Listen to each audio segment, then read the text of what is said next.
you risk facing cancel culture for supporting President Trump. So pretty plainly, what made you do it? I just felt like a calling. Like I don't. I'd love to hear some of your perspective too, on how it all feels, because I feel like also for you it's been kind of a tidal wave of just a whole change in like what you do and how people see you. And standing up for something is a powerful thing because it's when you're in your truth.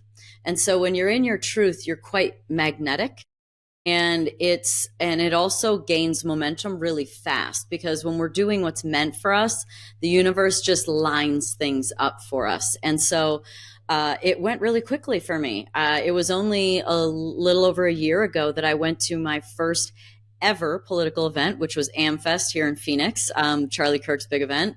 And I mean, at that point in time, hopefully without people judging, I didn't know who Charlie was. Like, I had never paid attention to politics, and in fact quite specifically avoided the news, and had since like 2018.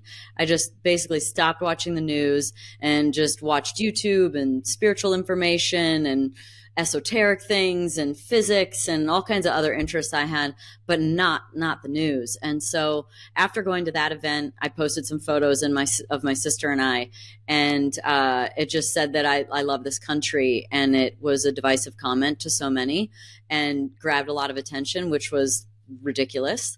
And then I finally met Tucker Carlson when he was there, because he was one of the speakers. And I quickly went on his show and went to Florida the very beginning of January, right after that, because the event is late December.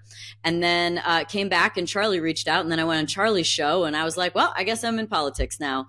And then one of the other people that I had reached out to that was quite a pivotal character in sort of my involvement within the campaign especially was Tulsi Gabbard. And she spoke at AmFest back in the first time I went in the end of 2023. And I sent her a message, a DM afterwards, and just said, so impressed. I'm cheering for you. And we just kind of had a little love fest for a second. And then she had her book come out for Love of Country. And so in the springtime, I interviewed her, and we had just become friends. And then it really just led into her asking if I'd moderate for her and Bobby at an event.